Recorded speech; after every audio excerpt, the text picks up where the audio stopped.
Please don't be weird. Don't say anything weird, please. Boss, if they say anything weird, just don't look at the YouTube chat, okay? Oh, okay. Just don't look at the YouTube chat. Sometimes they say weird things. Oh, I see. Well, so I know that we already had some questions prepared, but I'm definitely more than happy to address any questions that are mentioned too. Let's go So for I the think we ones. can go ahead and. Let's go for the ones that you didn't document first, and then you can. Okay, yeah, sounds good. Do you want to go for the first one? So should we just go ahead and get started? Mm. Okay, well, all right. So yeah, so basically, I guess just to give a quick rundown to everybody here, Fish kindly sourced a few questions on Twitter and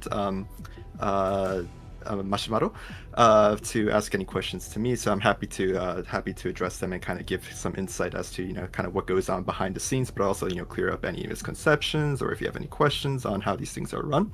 That's kind of the point of this. This is actually I'm really excited to be able to participate in this because it's something I've always wanted to do. It's Really? as a company, Aegis-Link, so actually, the people who have been here from a very long time ago actually might recall this, but I used to share some like the developmental progress of Aegis-Link back online.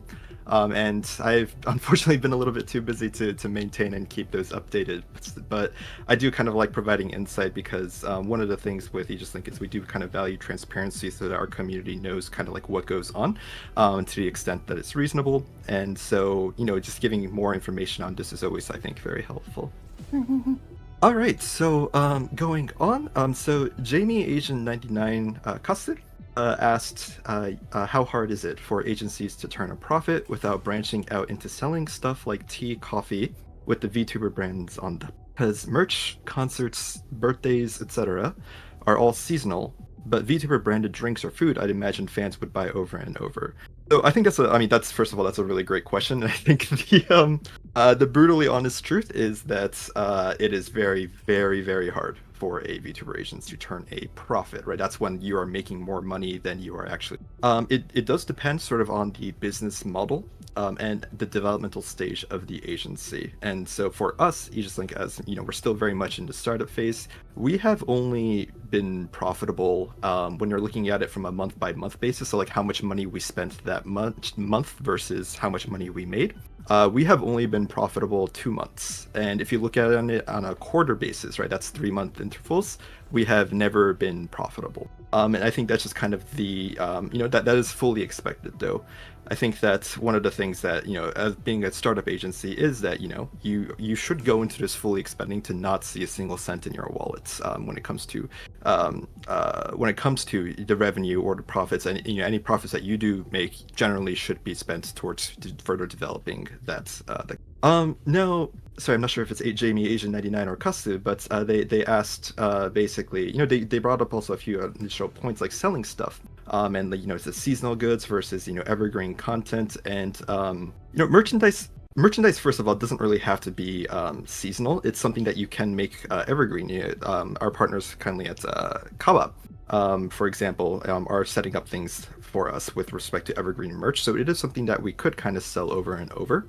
But that being said, Kasu is correct, right? Concerts and birthdays are all seasonal, and those are kind of high volume, high opportunities to generate high levels of revenue. So that is something that is kind of seen as the sweet spot for most companies. I think a milestone that any VTuber agency is trying to kind of reach is the point where you can have enough of these opportunities, of these seasonal opportunities, to kind of make them more of a consistent thing. So every single month maybe you're doing some kind of event that is bringing these quote-unquote seasonal levels of revenue. I think another part is that with respect to merch, right, that is also something I mentioned earlier about the development of the developmental stage of the company, and once you get further to a point where you can kind of rely on these merches to bring in a consistent stream of revenue, then the company is definitely on the right track when it comes to operating profit.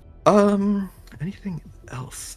Oh yeah, and then I think Kasu also brought up a really good point here, right? When he says with the VTuber brands on them. I do think basically one of the ultimate goals of almost any VTubing agency, because the product that you have here is sort of the IPs of the models, and so you want to be able to license those IPs out into fruitful business opportunities, whether it be branding deals, licenships for products.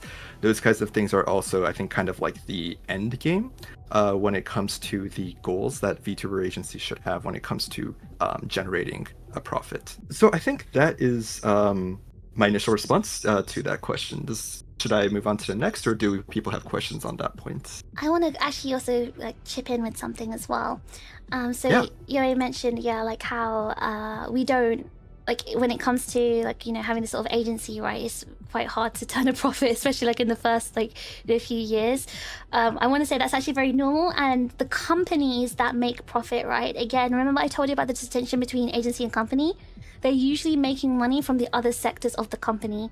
The agency sector is usually operating at a loss, or they're breaking even.